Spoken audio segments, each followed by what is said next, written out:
하나님의 말씀 로마서 14장 1절에서 10절까지의 말씀을 우리 한 목소리로 함께 읽겠습니다. 믿음이 연약한 자를 너희가 받되 그의 의견을 비판하지 말라. 어떤 사람은 모든 것을 먹을 만한 믿음이 있고 믿음이 연약한 자는 채소만 먹느니라. 먹는 자는 먹지 않는 자를 없인 여기지 말고 먹지 않는 자는 먹는 자를 비판하지 말라. 이는 하나님이 그를 받으셨습니다. 남의 하인을 비판하는 너는 누구냐? 그가 서 있는 것이나 넘어지는 것이 자기 주인에게 있음에 그가 세움을 받으리니 이는 그를 세우는 권능이 주께 있습니다. 어떤 사람은 이 날을 저 날보다 낮게 여기고 어떤 사람은 모든 날을 같게 여기나니 각각 자기 마음을 확정할지니라. 나를 중히 여기는 자도 주를 위하여 중히 여기고 먹는 자도 주를 위하여 먹으니 이는 하나님께 감사하며 먹지 않는 자도 주를 위하여 먹지 아니하며 하나님께 감사하느니라. 우리 중에 누구든지 자기를 위하여 사는 자가 없고 자기를 위하여 죽는 자도 없도다.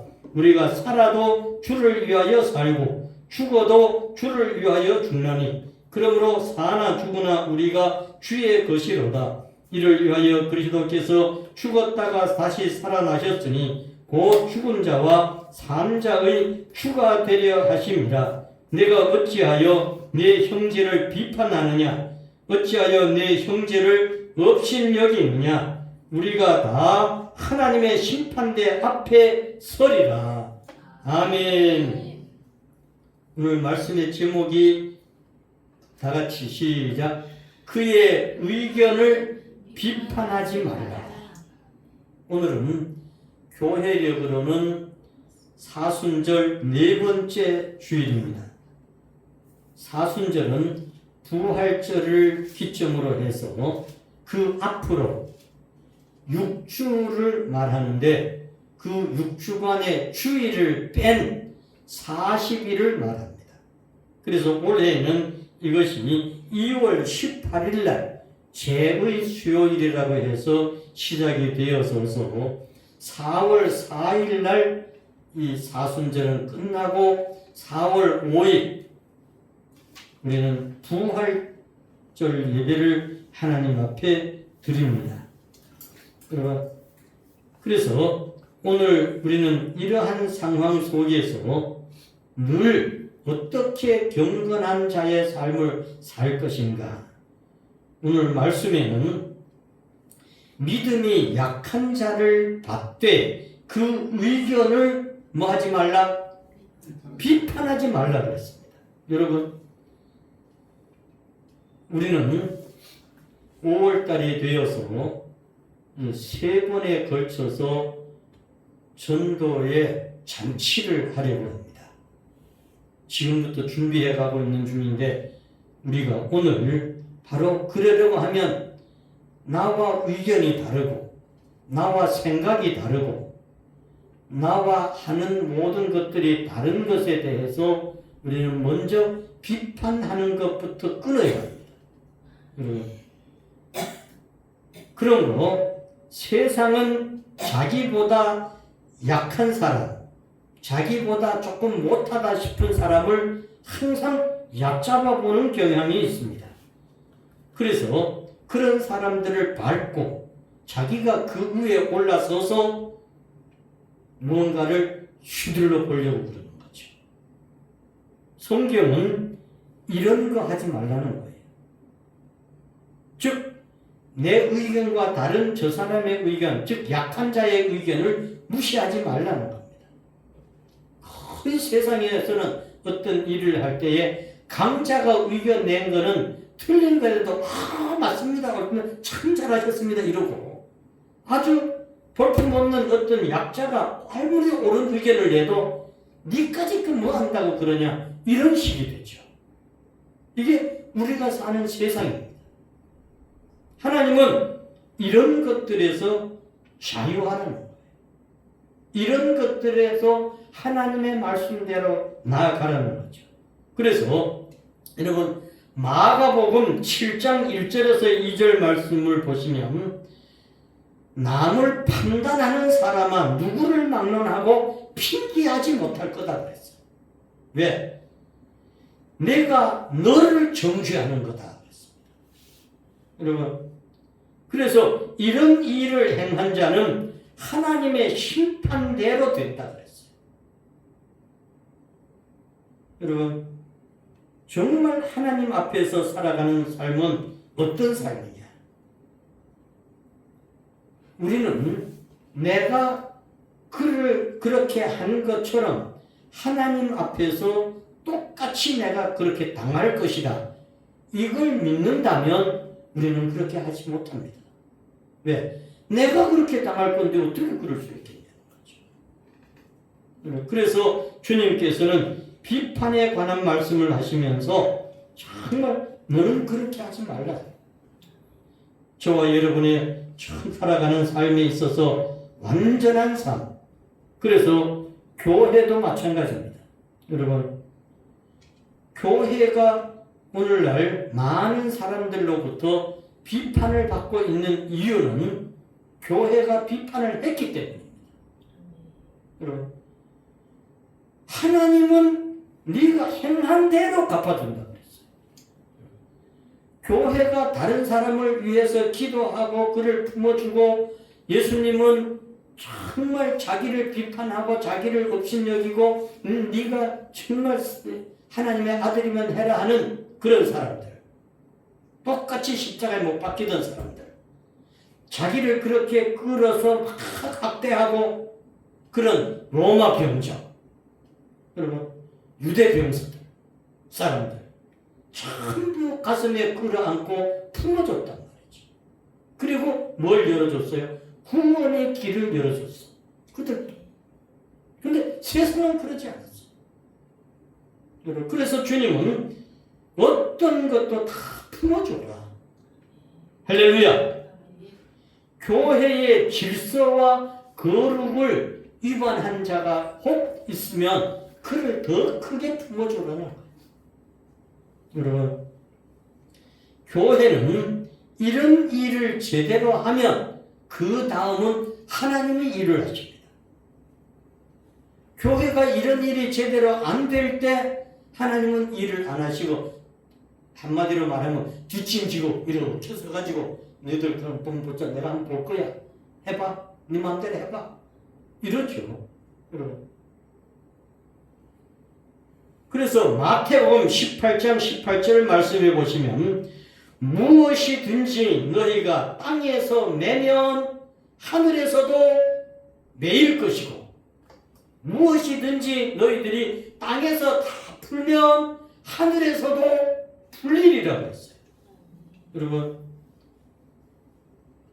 오늘 우리에게 주시는 이러한 말씀 속에서 보면 우리는 어떤 일을 해야 될까? 어떻게 살아가야 될까? 하는 거죠. 그러므로 주님께서는 네 자신이 비판받기 싫냐? 그러면 네 다른 사람 비판하지 마라, 이런 뜻이죠. 사람은 자기가 비판받는 거 좋아하는 사람 없어요. 다 싫어해요. 그런데도 다른 사람에게는 자기도 모르게 막 비판할 때가 있단 말이에요. 성경은 그렇게 하지 말라는 겁니다. 여러분, 그러므로 너희가 비판하는 그 비판으로 너희도 비판을 받을 것이다 그랬어요. 오늘 우리는 이 귀한 말씀을 보면서 정말 뭐라고 그러냐 하면, 이 말씀에 더 내려가면 이렇게 말씀하고 있습니다. 네가 네 눈에 들어있는 티는, 내 눈에 있는 들보는 모르면서 남의 눈에 들어있는 티를 보고 빼라. 그리고 좀 바로 봐라. 이렇게 말한다는 거죠. 그것은 뭘 말합니까? 자기 자신에게는 엄청난 결점이 있는데 자기 결점은 못 보면서 남의 티 같은 조그마한 결점 하나를 잡고 트집 잡는다, 이런 말이잖아요. 그러므로 하나님은 이런 것들에서 벗어나는 거예요. 그래서 누가복음 6장 37절 말씀해 보시면 그럽니다. 너희가 말한 그대로 내가 정죄를 받을 것이다 그랬어요. 네가 말한 대로 네가 정죄를 받을 것이다. 그러면 그렇게 되지 않으려면 어떻게 해야 되냐? 다 같이 한번 따라하겠습니다. 용서하라. 믿습니까? 주님은 용서하라는 거예요. 그러면 너희도 용서를 받을 것이다 그랬어요. 그래서 주님이 가르쳐 주신 기도에서 뭐라고 합니까? 우리가 우리에게 죄 지은 자를 용서하여 준 것처럼 나를 용서해 달라고 그러잖아요. 그러니까 내가 먼저 용서해야 내가 용서를 받는다는 것이에요. 여러분, 그러나 우리는 비판하지 말라. 너희가 비판을 받지 않을 것이요. 이랬어요. 여러분, 그렇다고 모든 비판을 다 하지 말아야 되냐? 그렇지 않습니다. 성경을 우리는 봐야 되죠. 때로는 우리가 비판을 가해야 될 것이 있단 말이에요. 그것이 뭔가? 여러분, 우리가 살고 있는 삶의 현장에서 비진리, 즉 진리가 아닌 것에 대해서는 비판을 해라. 왜? 주님도 이런 것들에 대해서는 가차없이 비판을 했습니다. 사두개파 사람들, 바리새파 사람들, 주님이 신랄하게 비판했습니다.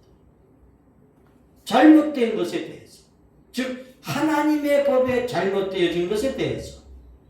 여러분, 이런 것들에 대해서는 오늘날로 말한다면 이단, 사이비종파 이런 자들에 대해서는 우리가 가차없이 주님처럼 비판해야 된다는 거예요. 여러분, 그래서 그들을 정죄해야 된다. 불의에 대해서.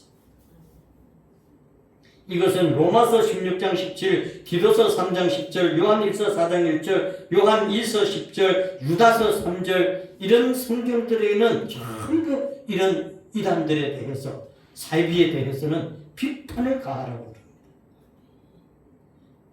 여러분, 그러므로 우리가 어떤 것에 비판하지 말아야 되는지를 잘 깨달아야 된다는 거죠. 로마서 여러분 2장 1절에서 3절까지의 말씀도 마찬가지입니다. 사람은 자기도 약하면서 약한 사람을 더 얕잡아 보는 경향이 있다 없다? 있다 그랬어요. 앞에서도 말씀드렸어요. 그래서 그렇게 하면 의로운 판단을 하기가 어렵습니다. 저 사람도 나처럼 존중돼야 돼. 저 사람도 나처럼 그렇게 돼야 돼. 이런 생각을 가지고 계속 대하다 보면 언젠가 시간이 흘러가면요. 그가 내 편이 되는 거예요.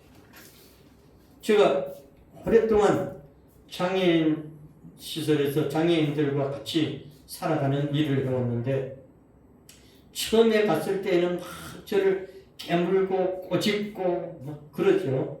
때리기도 하고. 근데 같이 그러면 끝까지 그러는 거예요. 근데 내가 깨물려주고 내가 맞아주고 그래 잘했어 해주고 이걸 얼마 정도 몇 달을 지나가면요. 그 다음은 어떤 분들이 막 농담으로도 나한테 뭐 쉽게 말하면 이제 그러면 그 사람들은 그게 진짜인 줄 알거든. 안 돼요, 안 돼요. 우리 목사님 그러면 안 돼요. 자기들이 막았어. 이거예요. 치매 어르신들도 마찬가지였어요. 어떤 분은요, 누워서 일어나지는 못하시는 분인데 보호사 선생님들이 먹을 걸 갖다가 이렇게 본인이 안 떠먹으니까 숟가락에 떠가지고 먹여드리려고 그러면 팍 쳐버리고 그냥 쳐버리고. 보호사 선생님은 얼마나 화나겠어요. 치매 어르신들이 그런데 한두 분이 아니야. 그런데 제가 갔더니 어르신 제가 목사입니다 이러고 기도해 드리러 왔습니다 하면 침을 막 뱉어. 목사에게 막 침을 뱉고 난리가 나요. 막 그래 손잡으려고 그러면 자기가 잡아 당겨가지고 깨물. 이 짱이 이렇게 나도록 깨물렸어.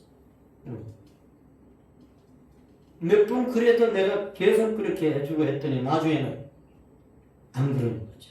그리고 이제 새로운 선생님들이 오셔서 딱 그러면 내가 가면 어르신 이러면 그러다가 이렇게 웃으면서 대해줍니다. 그러면 그분들이 선생님들이 그러는 거예요. 목사님 어떻게 저 어른이 목사님한테는 저렇게 합니까? 그럼 내가 그랬어요.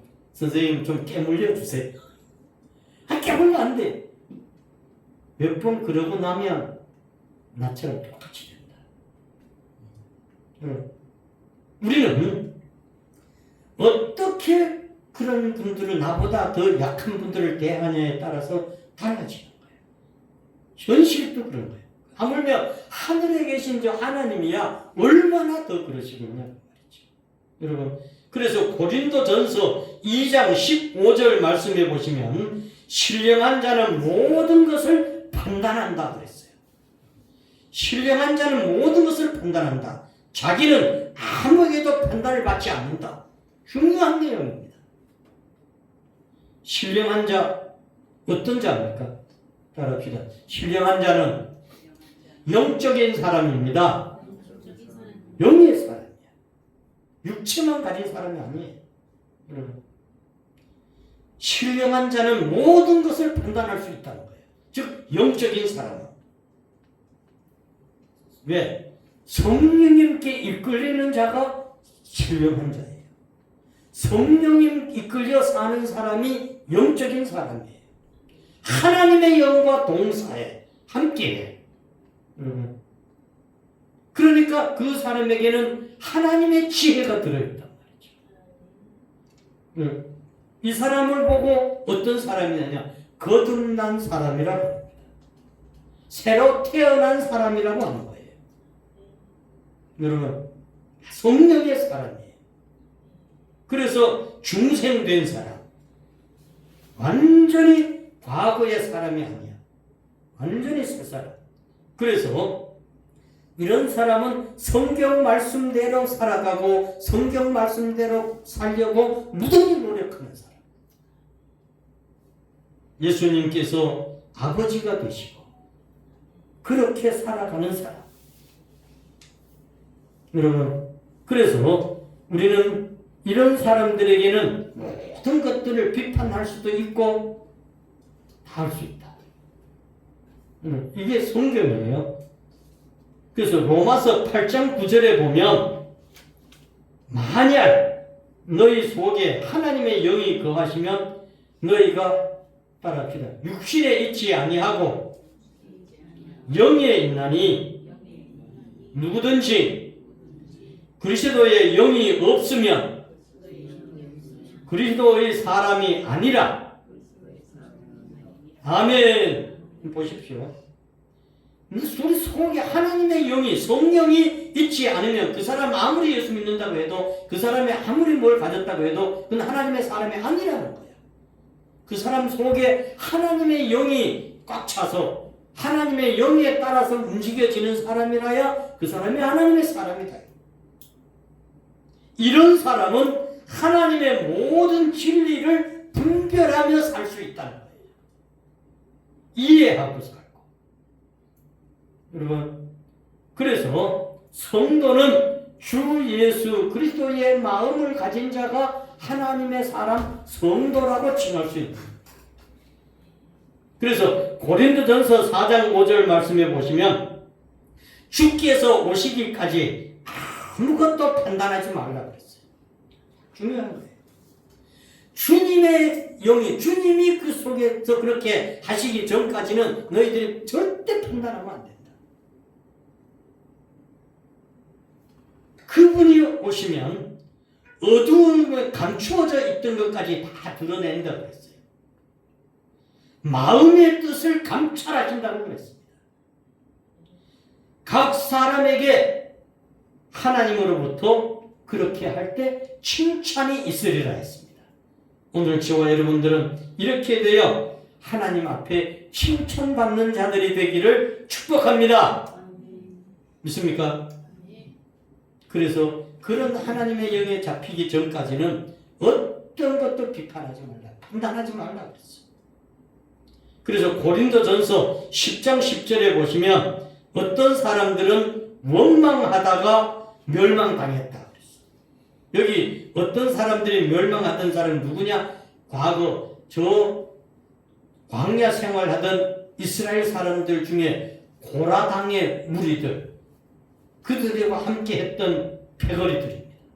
여러분, 고라의 자손이라고 다 멸망당했나? 그렇지 않습니다.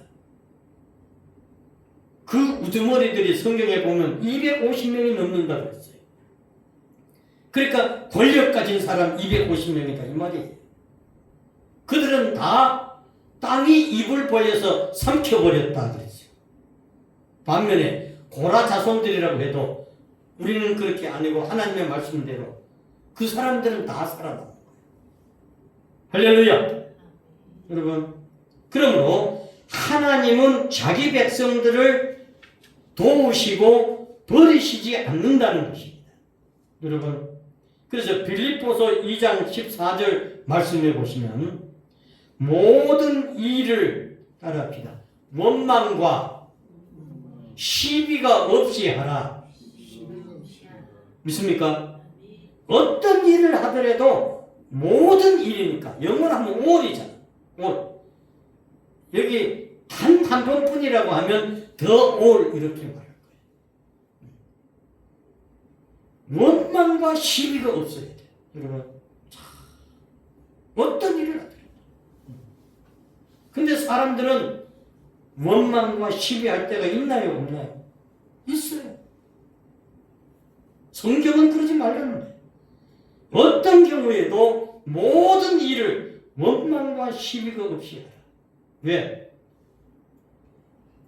하나님은 일보다 성화된 성도의 인격을 보시려 하기 때문입니다. 여러분, 다시 한번 말씀드립니다. 하나님이 보시는 것은 그 일보다는 성화된 그 사람의 인격을 만나고 싶으신 거예요. 믿습니까? 그래서 원망과 불평과 분쟁과 다툼은 그 사람의 성화된 인격이 아니고 흠결이 있는 인격이기 때문이에요. 흠이 있는 인격을 가지면 주님은 원치 않는 거예요. 그러므로 오늘을 사는 저와 여러분들, 그래서 야고보서 4장 11절 12절 말씀해 보시면 서로 비방하지 마라. 형제를 비방하는 자나 형제를 판단하는 자는 하나님의 법을 비방하고 판단하는 것이기 때문이다 그랬어요. 그러니까 하지 말라는 거예요. 어떻게 너희들이 하나님의 법을 비방하고 하나님의 법을 판단하겠냐? 그렇게 살지 말아요. 네가 사람을 보고 네가 약한 자를 보고 그렇게 하는 것 같지만 실제는 아니다. 오직 입법자와 재판관은 하나님 한 분뿐이다 그랬어요. 그러므로 저와 여러분들 정말 하나님 앞에서 어떻게 살 것인가? 잠언 10장 12절에는 미움은 다툼을 일으킨다 그랬어요. 그러나 사랑은 모든 허물을 덮어준다 했습니다.